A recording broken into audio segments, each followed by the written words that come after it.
আসসালামু আলাইকুম everyone, welcome to baby bite BD. আমার আজকের রেসিপি সেমোলিনা ব্রেড। খুবই হেলদি একটা রেসিপি এবং খেতেও বেশ মজার। আশা করছি আপনাদের ভালো লাগবে। যদি ভালো লাগে তাহলে প্লিজ আমার চ্যানেলটি সাবস্ক্রাইব করবেন। আমি এর জন্য 1 কাপ গরম দুধ নিয়েছি। দুধটা এরকম গরম, এর মধ্যে আঙুল চুবানো যায়। এর মধ্যে আমি 2 টেবিল চামচ চিনি দিয়ে দিচ্ছি। এর সাথে 1 চা চামচ ইস্ট দিয়ে দিচ্ছি। আমি এখানে ইনস্ট্যান্ট ইস্ট ব্যবহার করেছি। ইস্ট দিয়ে আমি এটাকে চিনি এবং দুধের সাথে ভালো করে মিশিয়ে দিব যাতে চিনিটা গলে যায়। এরপর গুলিয়ে এটাকে 10 মিনিটের জন্য রেখে দিব। এখন অন্যদিকে আমি কিছু সুজি নিয়ে নিচ্ছি। সুজিকে আমি গ্রাইন্ডারে দিয়ে একদম ভালো করে পাউডার বানিয়ে নিব, গ্রাইন্ড করে। একদম মিহি পাউডার হয়ে যাবে, অনেকটা ময়দার মতো। এরকম একদম পাউডার হয়ে গেছে গ্রাইন্ড করার পর।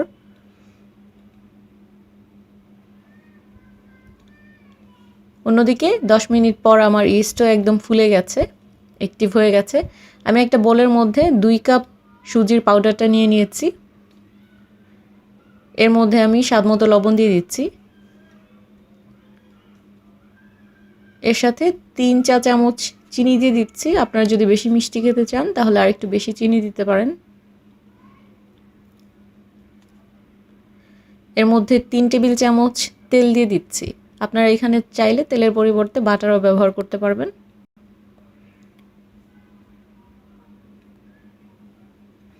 এখন সব কিছুকে একটু মিশিয়ে নিচ্ছি। একটা কাঠের চামচ ব্যবহার করছি আমি এখানে। মেশানো হয়ে গেছে। এখন এর মধ্যে আমি ইস্টের মিশ্রণটা দিয়ে দিচ্ছি। দিয়ে ভালো করে মিশিয়ে নিব। মিশিয়ে এই মিশ্রণটাকে এখন একটা ঢাকনা দিয়ে ঢেকে 10 মিনিটের জন্য রেখে দিব যাতে সুজিটা দুধটাকে টেনে নেয়, টেনে একদম ভালো করে ফুলে যায়। সেজন্য 10 মিনিট পর সুজিটা একদম ফুলে গেছে এবং যে দুধটা ছিল সেটাও টেনে নিয়েছে, অনেকটা শুকিয়ে গেছে, এরকম হয়ে গেছে, শুকনা শুকনা হয়ে গেছে। এখন সুজির এই মিশ্রণটাকে আমি বোল থেকে নামিয়ে নিচ্ছি। একটা সারফেসের মধ্যে আমি অল্প ময়দা ছিটিয়ে নিচ্ছি।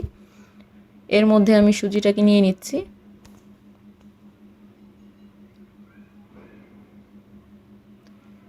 এখন এই সুজির উপরেও আমি অল্প ময়দা ছিটিয়ে নিব। তারপর ময়দা ছিটিয়ে এখন এটাকে মথে নিব ভালো করে। 10 মিনিটের মতো মথে নিব। মথে নেওয়ার পর একদম ফাইন একটা ডো হয়ে যাবে, এরকম একদম সফট একটা ডো হয়ে যাবে। ডোটা রেডি হয়ে গেছে। এখন একটা বোলের মধ্যে আমি তেল দিয়ে তারপর এর মধ্যে ডোটা রেখে ডোয়ের উপরেও তেলটা মেখে নিচ্ছি। মেখে এখন এই বোলটাকে একটা ঢাকনা দিয়ে ঢেকে রেখে দিব রাইস হওয়ার জন্য 1 ঘন্টা। 1 ঘন্টা পর ডোটা একদম ডাবল হয়ে গেছে। এখন এটার মধ্যে যে বাতাস ছিল সেটা বের করে নিচ্ছি আমি একটু চেপে চেপে। এখন বোল থেকে নামিয়ে নিয়েছি। নামিয়ে এখন এটাকে মথে নিব আরও 5 মিনিটের জন্য। 5 মিনিট খুব ভালো করে একটু মথে নিতে হবে, একটু টেনে টেনে মথে নিব। এরকম টেনে টেনে তারপর ফোল্ড করে করে এভাবে মথে নিব যাতে খুব সফট একটা ডো হয়।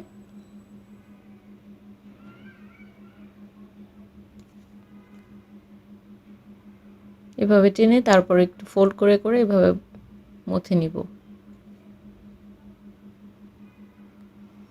মথা হয়ে গেছে, ডোটা একদমই সফট হয়ে গেছে। দেখতে পাচ্ছেন আপনারা, একদম শাইনি হয়ে গেছে ডোটা, অনেক সফট হয়ে গেছে। এখন আমি একটা লোফ টিন নিয়েছি, এর মধ্যে অল্প তেল দিয়ে তেলটা মেখে নিচ্ছি ভেতরে।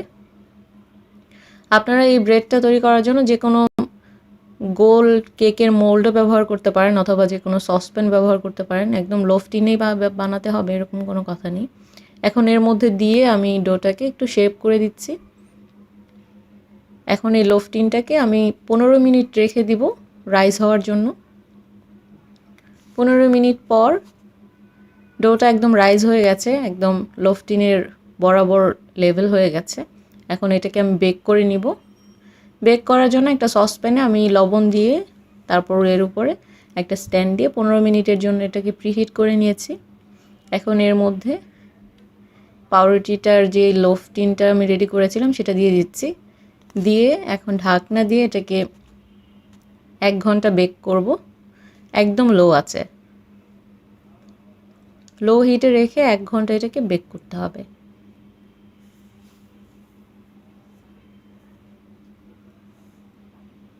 এক ঘন্টা পর আমি দেখে নিচ্ছি। দেখতে পাচ্ছেন পাউরুটিটা একদমই গোল্ডেন কালার হয়ে গেছে, খুব সুন্দর একটা কালার এসেছে। এখন চুলা থেকে নামিয়ে নিয়েছি, চুলা থেকে নামিয়ে আমি টিন থেকে বের করে নিচ্ছি। বের করে এটাকে একদম ঠান্ডা করে নিব, ঠান্ডা করে তারপর এটা কেটে নিব। এখন ঠান্ডা করে নিয়েছি, খুব সফট হয়েছে, কেটে নিচ্ছি। এখন খাওয়ার জন্য কমপ্লিটলি রেডি হয়ে গেছে। ব্রেড নাইফ দিয়ে কাটলে ভালো। আমি কেটে নিয়েছি, এরকম সফট হয়েছে ভেতরটা, বাইরের অংশটা একটু ক্রিস্পি টাইপের হয়েছে, খেতে ভীষণ মজার। আশা করছি আমার আজকের এই রেসিপিটি আপনাদের ভালো লেগেছে। যদি ভালো লাগে তাহলে প্লিজ আমার চ্যানেলটি সাবস্ক্রাইব করবেন এবং সবার সাথে আমার রেসিপিটি শেয়ার করবেন, লাইক করবেন এবং কমেন্ট করবেন। কমেন্টে জানাবেন কেমন হয়েছে। সবাই ভালো থাকবেন। ধন্যবাদ। আল্লাহ হাফেজ।